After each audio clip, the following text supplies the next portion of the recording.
वडोदरा शहर के वारसिया इलाके में पुरानी हवेली में भावशिंदे मंदिर मौजूद है, जिसका एक हिस्सा आज सुबह तकरीबन 5:30 बजे के आसपास टूट पड़ा था।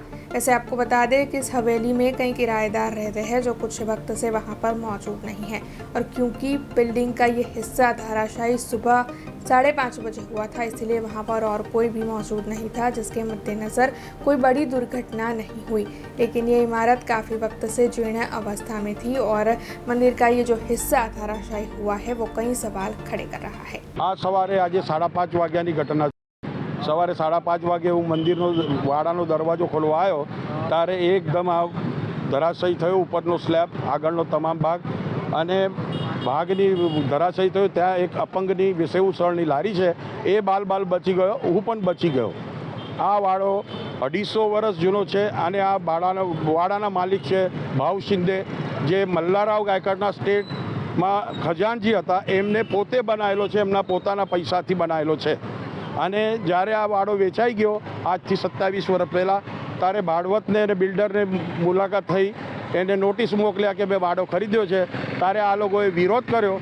કેસ ચાલીને 27 વર્ષ થઈ ગયા, પછી સ્ટે લીધો છે અને સ્ટે લીધા પછી જ્યારે કોર્પોરેશનનું ડિમોલેશન અહીં ચાલવાનું શરૂ થયું હતું, એના આગલા દિવસે આ લોકોએ આ જે ધરાશયી ઇમારત થઈ છે એના ઉપરનો ભાગ તોડીને વેચી નાખ્યો।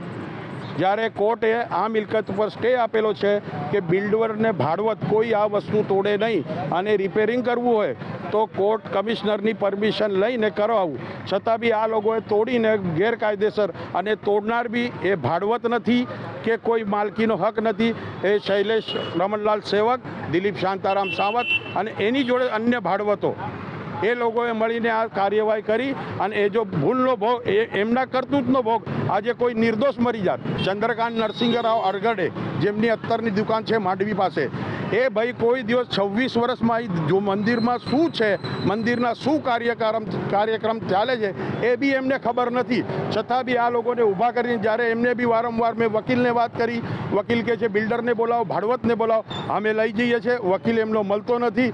અને આ જે ઘટનાનો ભોગ આના પછી भी बने तो एनी जवाबदारी कोनी। अब खबरों से लगातार अपडेट रहना हुआ आसान। BRG न्यूज आपके मोबाइल स्क्रीन पर।